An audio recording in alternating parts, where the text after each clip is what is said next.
for tonight. We are in 1 Corinthians chapter 7. This is part 3 of 1 Corinthians chapter 7. The first we've already covered several weeks ago. We covered the married section, and that actually took us 2 parts. So we're in the third part tonight, which is the singles. Woo! Excited, because the majority of the people in here are singles. Okay? So I already talked to the old married people, all of us old married people that are in here, and now talking to the singles. Now, Paul, in writing this, is going to talk to 3 different groups of singles. He's going to talk to single guys first. He's going to address the guys specifically, although the principles that are there are applicable to any single. So we'll look at that, and that's where we'll spend the bulk of our time from verses 25 to 35. And then he will actually deal with the topic of single daughters. And that is going to be peculiar for us, and that'll be in verses 36 through 38. We won't spend a whole lot of time there, but it is extremely interesting that we'll look at that, verses 36 through 38. And then in verses 39 and 40, he will talk to single widows, ladies whose husbands have passed away, and what they are supposed to do. But we'll pick it up in verse 25. Now concerning virgins. Now the word virgins there is the word parthenos, and it refers to a marriageable maiden or daughter, but it can also apply to a guy. Okay, a woman who has never, a woman or a man who have never had sexual intercourse. So they're single people. They're referred to as virgins here in verse 25. And in verse 25, you see there that he's addressing now concerning virgins.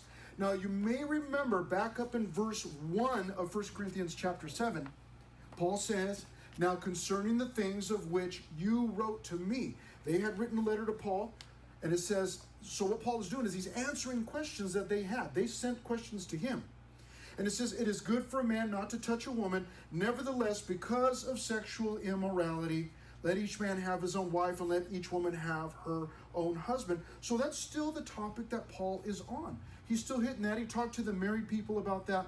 Now he talks to the single people. Let's look at verse 25. Now concerning virgins, I have no commandment from the Lord. Yet I give judgment as one whom the Lord in his mercy has made trustworthy. What does that mean? It means this, and you and I need to understand this as we move our way through these verses over the next several minutes. That Paul he tells us there immediately that he had no specific instructions from Jesus on this topic. So that what he is doing is he's using the godly wisdom that he does have and biblical principles and applying them to this subject. So we might look at that and go, well, it's not really from the Lord, it's just from Paul, so who cares? But you and I need to understand that certainly God was speaking through the Apostle Paul, and this certainly is biblical and it's godly, and we'll see that as we go through. Now he says in verse 26, I suppose therefore that this is good because of the present distress. What's good? That it is good for a man to remain as he is. So for the single guys, but again, now just because he's addressing the single guys, you see there that he's saying it's good for a man. He'll go on, the language that he will use will indicate to us that he's referring or addressing specifically the guys, but the principles are applicable to the guys and the girls. And the first thing that we're going to see here is assignment. What about assignment? He says that it is good for a man to remain as he is. Now, it is thought that the Corinthians, they obviously had problems in this area. And it is believed that one of the issues that they were dealing with was that married people were getting saved, like one of the spouses was getting saved, and then what they were doing was they were divorcing the unsaved spouse. In their minds, they're thinking, well, I'm supposed to have a Christian spouse, so I got to get rid of this old heathen and trade it in for some good godly individual. And Paul had written to them to say, no, don't do that. As long as you can stay married to that individual, stay married. If the unbeliever doesn't want to be married to you, there's nothing you can do about it. But here what he's saying in verse 26 to the singles is, He says basically whatever your assignment is, what were you when you got saved? Were you single or were you married? And you should stay that way. Now he mentions some areas here in verse 27. Are you bound to a wife? Now I don't know why he says bound, That makes it sound like you're tied up, chained up, handcuffed to a wife. Makes it sound like a bad thing, huh? It's not what Paul's saying, obviously. But our English translation, are you bound to a wife? What are you saying? Are you married to a wife? He says, do not seek to be loosed. Don't try to be divorced. Are you loosed from a wife? In other words, are you single? Do not seek a wife. Paul actually just said there, and he'll talk about it some more, and he'll come straight out and say that in his opinion, it's best to stay single.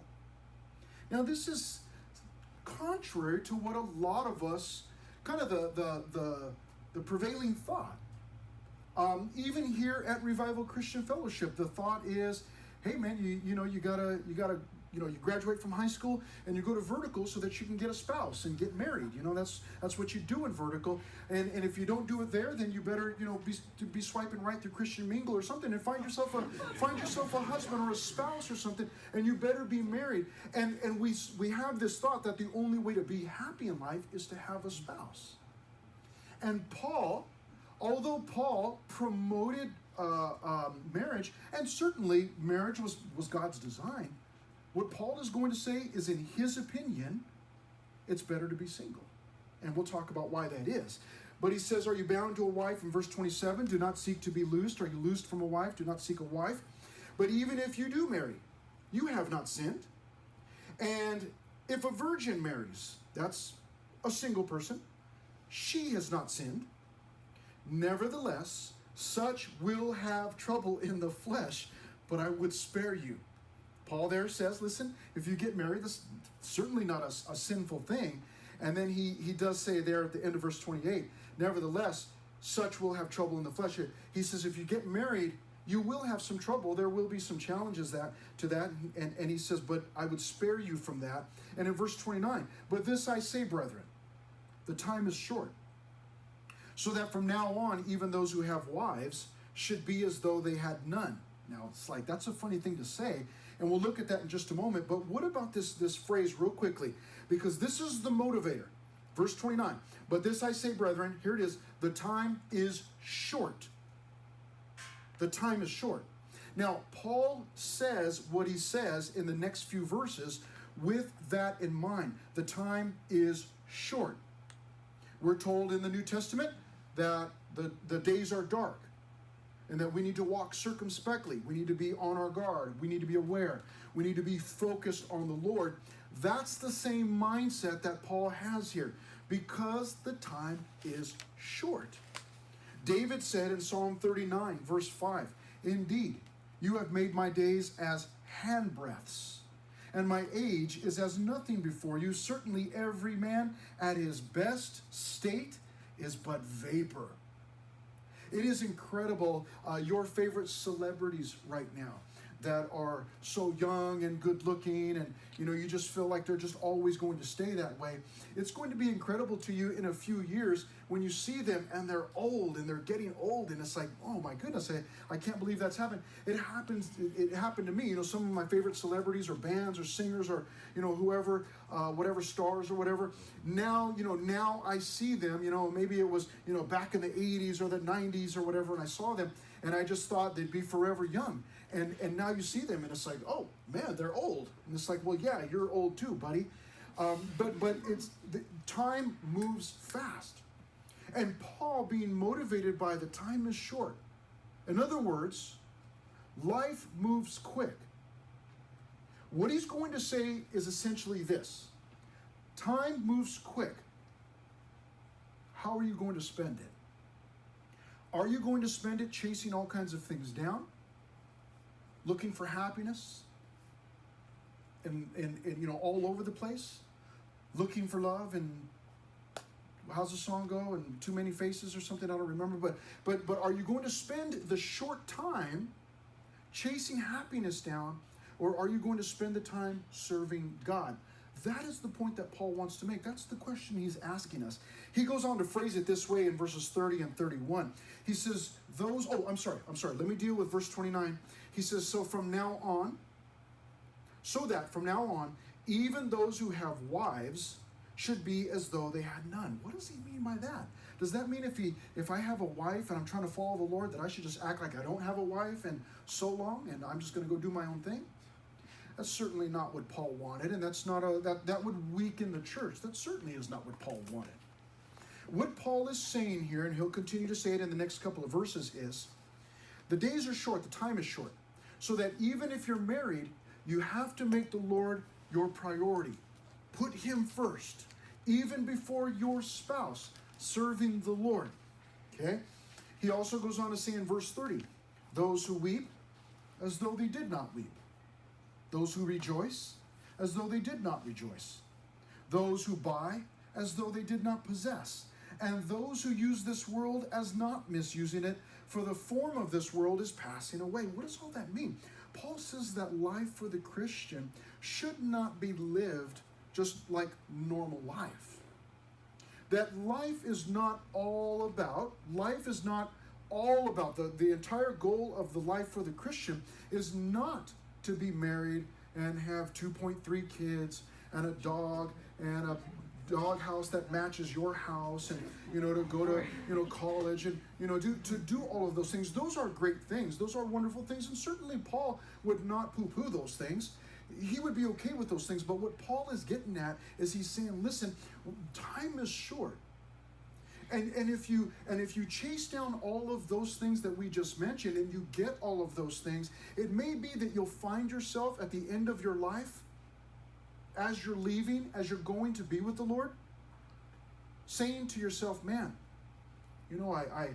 I worked hard and I chased down the nice house, and I got all the things that everybody told me were going to make me happy, and maybe you will be happy. You get a spouse, you got kids, you got a dog, and if you end up with kids and a dog, you probably won't be happy. But anyways, if you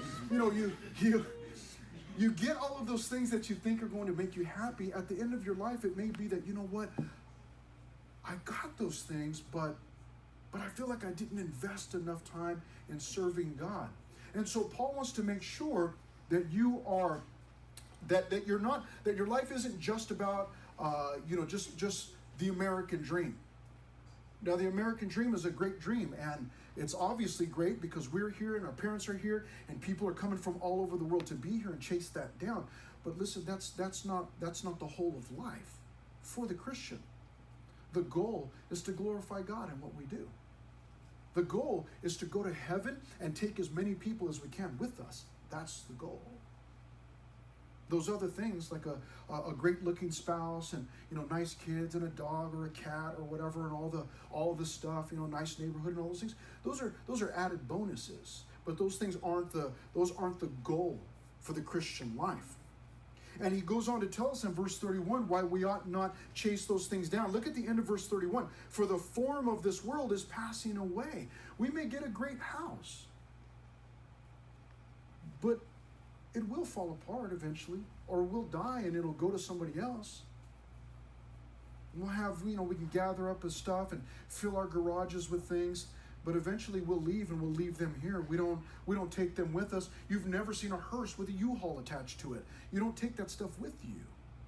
And so we want to ask ourselves, what is most important? What is most important? Now, he moves from the assignment. In other words, what's your assignment? How were you called? Were you called married? Then stay married. Were you called single? Paul says, stay single. But he did say, if you get married, you're not sinning. That's not a bad thing. But in Paul's mind, keep in mind that he was a missionary. He was on the move. He was always traveling, serving. He didn't have a family that he needed to answer to. He just followed the Lord wherever the Lord was leading. But he moves from the assignment. What were you assigned to? So if you are single tonight, which means the majority of us in here, if you are single right now, you want to take advantage of that. You want to say, you know what? I was saved. I was a single person when I was saved. And I need to use this singleness, this time that I have as a single, to serve God 100% with all of my heart. That's what I need to be doing. And then just allowing God to add whatever it is that he wants to add. Do you remember Adam? Adam was busying himself in the garden doing what God had told him. And then God saw him and said, you know what, it's not good for that guy to be alone. He needs a helper. And God brought him a helper. Adam was not, there's no record there that Adam was looking for somebody and looking around and you know, beating the bushes to find somebody that he could marry. It seems to us that he was busy serving God, and God saw his need. So that's the pattern is for the single people. You just busy yourself serving God, and then allow God to bring you a mate, a spouse, if he so desires. Because man, if you go chasing one down, you may be sorry. You may be sorry. But he moves to advantage. There's an advantage Paul will talk about for the singles. He says, but I want you to be without care. He who is unmarried cares for the things of the Lord, how he may please the Lord. But he who is married cares about the things of the world. What does he mean by that? Well, how he may please his wife. So it's clear the individual who's married needs to make sure that he's caring for his wife, for his spouse. And if there's kids, and if there's a dog, and house payments, and lawns, and paying the trash bill, and just all of those things. There's thousands of things that you have to be concerned about. And Paul is saying, look, the benefit, there's an advantage to being single. If you're single, you can serve the Lord. You can just go. I was in Nicaragua for several days with several single people, and they were not all young people. They were young adults, but they were not all, 20-somethings. These are people that were able to, they grab a backpack, stuff it full of stuff, and they take off to Nicaragua, and there isn't anyone back home saying, well, wait a minute, what about my dinner, or what do who's going to cut the grass, or who's going to feed the dog? There was nobody to do that. They were able to jump, to get their bag, get their luggage, and go to Nicaragua and stay there for 9 days. They had the freedom to do that, and that's Paul's heart. That's his mindset. He's a missionary, don't forget. That's why he's saying that, look, in my opinion, it's best to be single, because boom, then you're on the move. God says, hey, I want you to go do such and such, or go here or go there. You're just gone. For me, going on the Nicaragua trip, my wife, my family gave me the freedom to do so. They were okay with it. But I still, when I was leaving, I had to give instructions to, my kids, like, okay, this is, these things need to be done, and, this is what you need to turn the sprinklers on, and, because, it's real important that my grass is green. People in Nicaragua aren't saved, but is my grass green? The things I worry about. See what I'm saying? So do these things, and just making sure that everything was good on the home front so that I could take off. Though I had the freedom to go because my family understands and they understand my heart, still there was that tie where I had to make sure that, yeah, I'm over, in another part of the world, but these things are still being taken care of. And Paul is saying, listen, when you're single, you don't have to worry about those things. You just serve God. And that is the most important thing. He goes on to say this in verse 34. There is a difference between a wife and a virgin, or wife and a single lady. The unmarried woman cares about the things of the Lord, that she may be holy, both in body and in spirit. But she who is married cares about the things of the world, how she may please her husband. So there it is for the ladies. For the ladies to just, take off to Nicaragua, somebody that's married would be very difficult, because guys need a lot of help, husbands need a lot of help, You can't go to Nicaragua. I don't know where to find the mashed potatoes. It's like, they're in the cupboard. Where in the cupboard? Right there in front of your face. I don't know how many times that's happened. Like, I don't see the cinnamon. I'm trying to make my oatmeal. Where's the cinnamon? I'm falling apart. Life is falling apart. It's right there. Oh, And sometimes guys are helpless, and they it's just not so easy for a married woman to just take off. She who is married cares about the things of the world. What things of the world? Well, how she's going to please her husband. She's got to be concerned about that. The married woman's got to be concerned about how she looks. Is she presentable to her husband? The unmarried woman, who's just focused on the Lord, maybe is not concerned about those things. She's not out there trying to hook a guy. She's not trying to please some guy. So she's just, she's just who she is, and she just serves the Lord, and she's not worried about those things. It's not so much of a concern. Verse 35, and this I say for your own profit, not that I may put a leash on you, but for what is proper, and that you may serve the Lord without distraction. Now there it is. There's Paul's heart at the end of verse 35, that very last half of the verse, that you may serve the Lord without distraction. That's Paul's mindset. So that as Paul is saying, listen, it's best that you, if you're single, just stay single. Don't worry about being married. That's Paul's mindset. Remember, this is the guy that's been traveling from city to city. He gets on a boat. You know, he's trying to get to this city, and so he finds a boat, and he jumps on the boat and pays his way, and he gets over here, and you know, maybe he's walking this many miles, or he's, you know, doing this many things, and he's not got anybody else that he needs to worry about. I can remember when my kids were very, very young. And occasionally I would take them out and we'd go shopping for the day, maybe Christmas shopping, whatever. We would go do that. And I remember when they were very, very young, man, they were so bratty. And we'd be out, it's like, we're out, we're moving, we're going, you know, going to the stores. What's the problem? Well, I've got a problem. Some of you will hate me for this, but nothing I can do about it. I've got a problem where I don't really care about eating. Now, it's not that I don't like to eat. I mean, if I've got something good, then I like to eat. But I can go for long periods of time without eating. I get focused on something, and it's just I just don't need the food. I'm one of those people that eats to survive. I don't survive to eat. You know what I mean? And it's not a big deal to me. I don't know. I'll just eat later. What's the problem? And so what happened was my kids were very little. We're out doing this shopping or whatever, and it's just me and just the little ones, and they're getting bratty, and it's like, what's your problem, you know? And then finally, you know, we'd be at the mall or something. Oh, let's go to the food court. Everybody gets a, you know, hot dog on a stick or something, or we'll get a 6-inch Subway and we'll cut it in 5 pieces, and everybody can get a slice or whatever. And then all of a sudden they would kind of calm down, and then I realized, oh, knucklehead me. Kids need to eat. I didn't know that. I didn't realize that. I was used to just, boom, I'm on the go. Let's just we got it, I'm on a mission, you know? Like, you know how guys do when they're shopping? They don't really like to shop, so they're on a mission, man. I need to go here and pick up this, I need to go here and pick up this. So we're just boom, boom, boom, boom.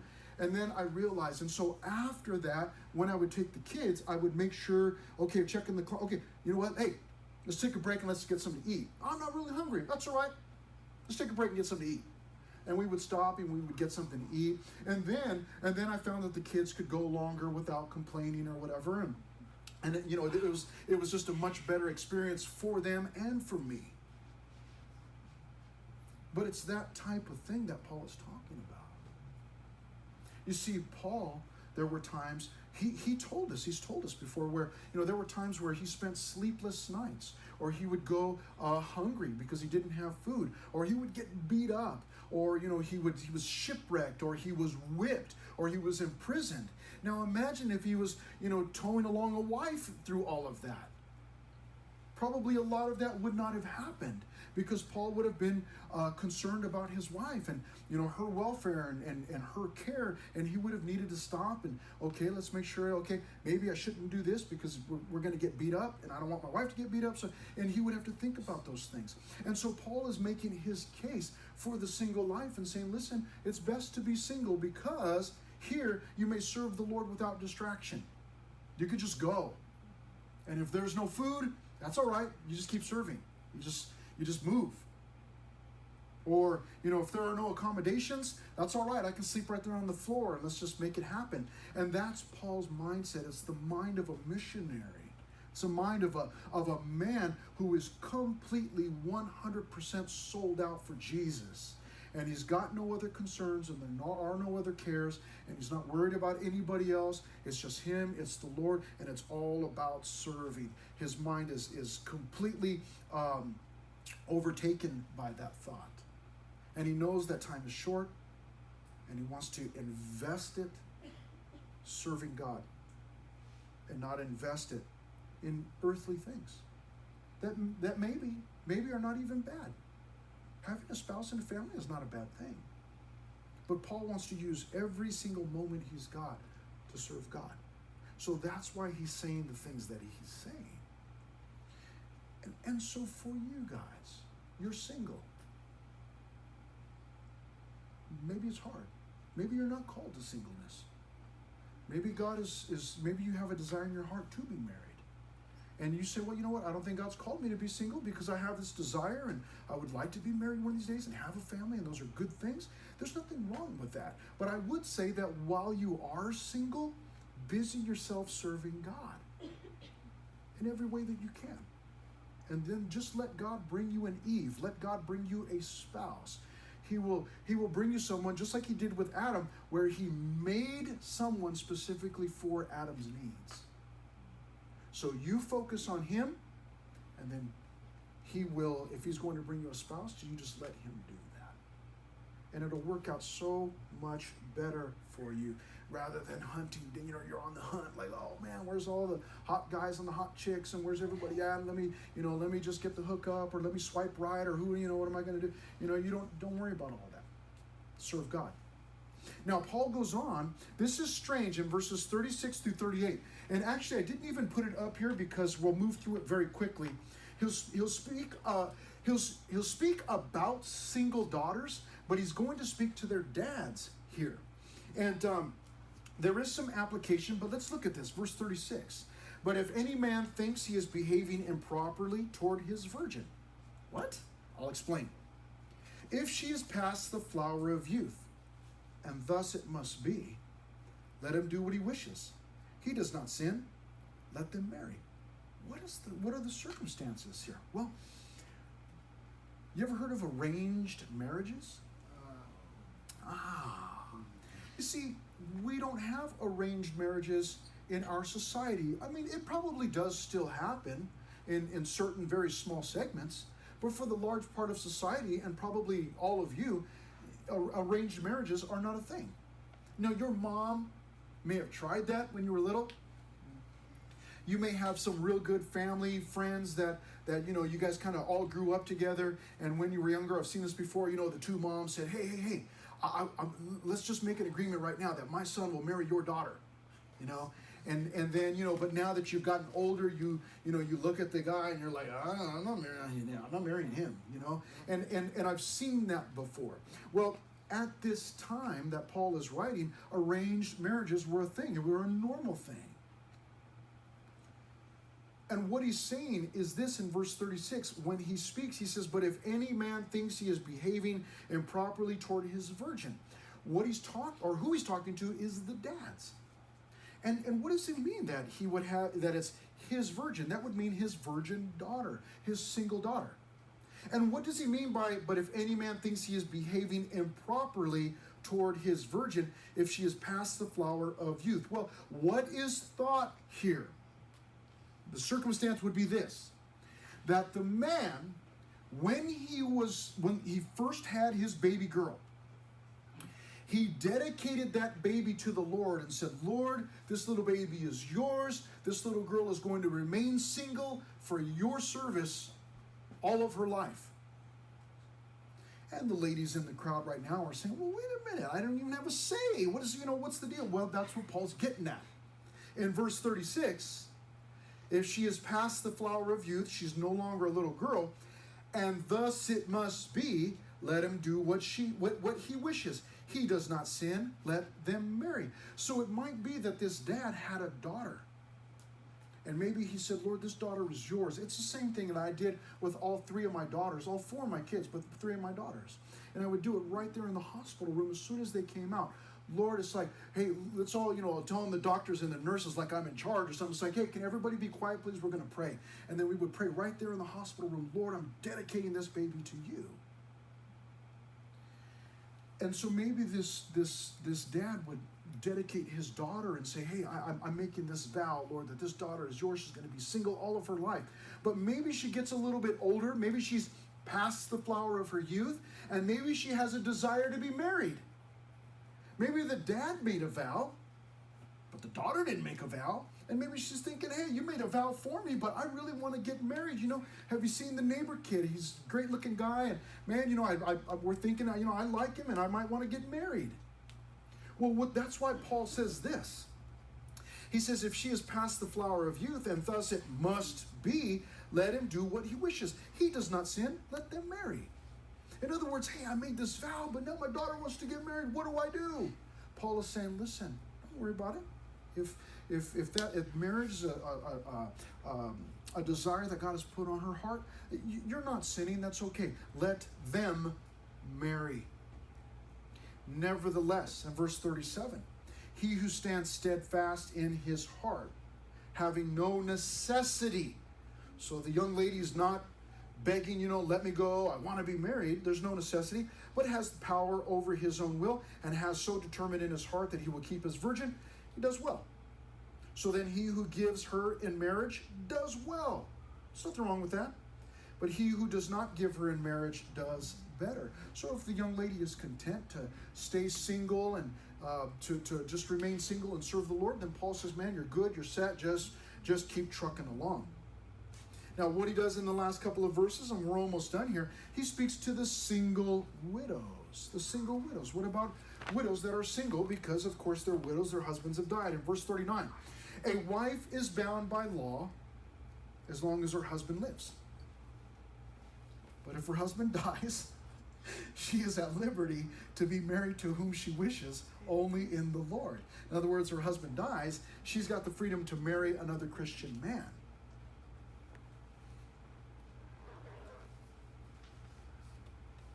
She's bound as long as her husband lives, Don't get any ideas, Oh, as long as he lives, I'm bound. But if he's not alive,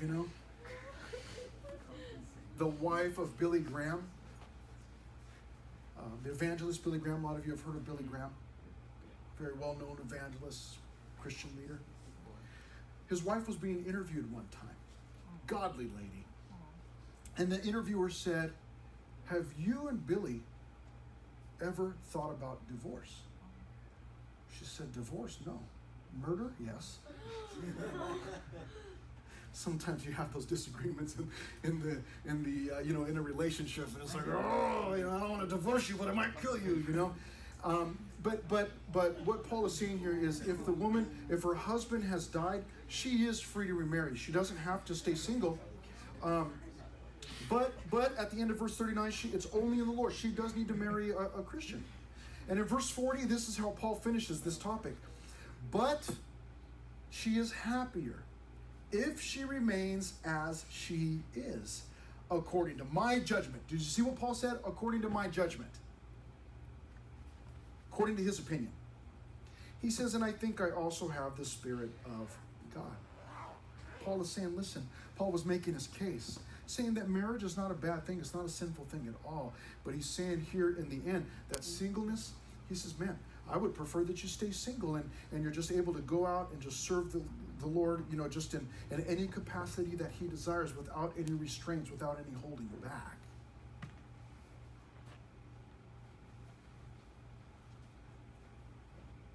It's good to be married. Absolutely nothing wrong with it, but there are challenges that go along with it.